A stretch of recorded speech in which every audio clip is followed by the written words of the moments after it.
ஆன்லைனில் business launch பண்ணியாச்சு, மட்டீரியல்ஸ் வாங்கிட்டு வந்தாச்சு, பூஜை போட்டுடலாமா? ஸோ இது வந்து சத்யா அப்படின்ற என்னோட பிராண்டை டியான்னு மாற்றியிருக்கேன். இனி இதான் இந்த பிஸ்னஸோட என்னோட அடையாளமும் கூட. முழு பேரை அனௌன்ஸ்மெண்ட் பண்ணிடலாமா? Diya multi skin care and hair care products. இது வந்து உங்களுக்கு தேவையான எல்லா விதமான ஹேர் கேர்ஸும் ஸ்கின் கேர்ஸும் ப்ராடக்ட்ஸ் கிடச்சிடும். மறக்காமல் ஃபாலோ பண்ணி வச்சுக்கோங்க, அப்போ தான் வீடியோஸை நீங்கள் பார்க்க முடியும். நேச்சுரல் கலர்ஸ் அண்ட் நிறைய சர்ச்சிங்ஸ்க்கு அப்புறம் ஒரு அழகான லேபிள் 200 ml மட்டும்தான் இப்போ லான்ச் பண்ணியிருக்கோம்.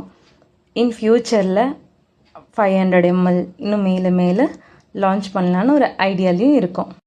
ஆஃப்லைனில் நிறைய ஆர்டர்ஸ் எடுக்க ஆரம்பித்தாச்சு. ஆன்லைனில் பிஸ்னஸ்னு சொல்லி